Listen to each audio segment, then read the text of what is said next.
भारत के महान पुरुष स्वामी विवेकानंद जी के बारे में पढ़ेंगे, ठीक है, जानेंगे।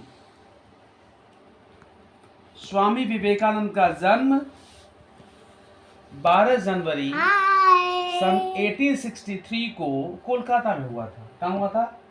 अरे मम्मी, कोलकाता में। इनके पिता का नाम श्री विश्वनाथ दत्त और माता का नाम भुवनेश्वरी देवी था। इनके बचपन का नाम नरेंद्रनाथ था।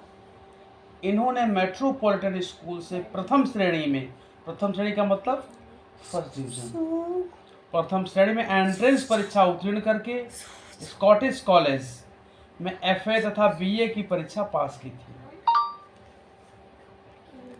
नरेंद्रनाथ में विद्यानुराग प्रबल था। विद्यानुराग का मतलब विद्या से प्रेम, पढ़ाई से बहुत ज्यादा लगाव था इनका। विद्यानुराग यानी विद्या से प्रेम, यानी विद्या से लगाव बहुत ज्यादा था। उनके कॉलेज के प्राध्यापक विलियम हेस्टी उनकी प्रतिभा से मुग्ध होकर कहा करते थे, इनके बचपन का नाम था नरेंद्रनाथ। इनका नाम था नरेंद्रनाथ बचपन का, ठीक है। तो नरेंद्रनाथ सचमुच ही प्रतिभाशाली है। मैं बहुत स्थानों पर घूमा पर इनके अनुरूप बुद्धि और बहुमुखी प्रतिभा कहीं नहीं देखी। यहाँ तक कि जर्मनी के विश्वविद्यालय में पढ़ने वाले दर्शन के छात्रों में भी नहीं। विलियम हेस्टी से ही नरेंद्रनाथ ने सर्वप्रथम रामकृष्ण परमहंस के विषय में जाना।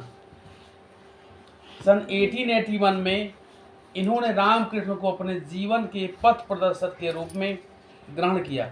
रामकृष्ण परमहंस जो थे वो स्वामी विवेकानंद जी के गुरु थे, ठीक। उन्होंने 1887 में संन्यास ग्रहण कर लिया। संन्यास लेने के बाद नरेंद्रनाथ स्वामी विवेकानंद के नाम से विख्यात हुए। पहले थे ये नरेंद्रनाथ, जब उन्होंने संन्यास ग्रहण कर लिया तो ये स्वामी विवेकानंद के नाम से फेमस हो गए। विख्यात का मतलब फेमस हो गए। स्वामी रामकृष्ण परमहंस की देख रेख में विवेकानंद ने अध्यात्म की नई नई ऊंचाइयां प्राप्त की। अपने गुरु की मृत्यु के पश्चात विवेकानंद ने रामकृष्ण मिशन की स्थापना की। यह संस्था आज भी देश और विदेश में बड़ा प्रशंसनीय कार्य कर रही है। रामकृष्ण मिशन क्यों? क्योंकि रामकृष्ण उनके गुरु का नाम था, तो उन्होंने संस्था जो स्थापित की विवेकानंद ने, उसका नाम रखा रामकृष्ण मिशन, अपने गुरु के नाम पर, ठीक। 11 सितंबर 1893 को अमेरिका के शिकागो में आयोजित विश्व धर्म सभा में स्वामी विवेकानंद जी ने भारत का प्रतिनिधित्व किया। मतलब भारत की तरफ से बोलने के लिए, प्रतिनिधित्व करने के लिए किसको भेजा गया? स्वामी विवेकानंद को भेजा गया भारत की तरफ से विश्व धर्म सभा में। स्वामी जी ने अपने भाषण का प्रारंभ कैसे शुरू किया? देखिए, अमेरिका निवासी बहनों और भाइयों के संबोधन से किया। यह संबोधन सुनते ही वहां उपस्थित 7000 श्रोताओं ने करतल ध्वनि से उनका स्वागत किया। 2 मिनट तक चलने वाली इस करतल ध्वनि के बाद स्वामी जी ने अत्यंत गंभीर धर्म संबंधी अपने विचार प्रस्तुत किए। उनके व्याख्यान में सभी धर्मों के प्रति आदर का भाव था। 27 सितंबर तक चलने वाली धर्म सभा में प्रतिदिन के स्वामी जी के उदार एवं तर्कयुक्त चिंतन से पूर्ण व्याख्यान ने उन्हें सबसे प्रभावशाली वक्ता बना दिया। बहुत अच्छा स्पीच उन्होंने दिया था शिकागो में। शिकागो के राजपथों पर उनके चित्र सुशोभित हुए। सभी समाचार पत्र उनकी प्रशंसा। निर्माण में स्वामी जी का अत्यधिक योगदान है।